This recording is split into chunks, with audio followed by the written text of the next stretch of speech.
1500 kilo હોનાની pipe ખંભે નાખી નીકળી ગયા કામ ઉપર. આવી ગયા કામ ઉપર ને ખંભો થઈ ગયો મારો અંબુજા સિમેન્ટની ગોળે ટાઈટ.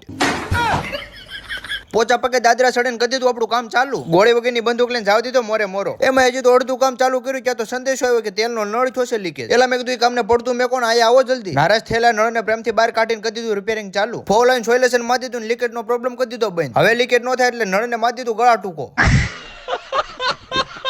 નળને સડાવીને એ જ આપણે પાછા આપણા અધૂરા કામ ઉપર. ચાલુ પાણીએ પાઇપ કાપીને કરી દીધા 2 કટકા. એમાં અચાનક શેઠ ધોકો લઈને આવી ગયા બાજુમાં અને કે કામ હરકીનું કરજે નકર એક ધોકા ભેગો બેવડો વાળ દે. મેં કીધું કારીગરને ધમકી મારો છો ને ગન કરી ગરમ. મેં કીધું હવે તો તમારો ધોકો સળગાઈ દઉં.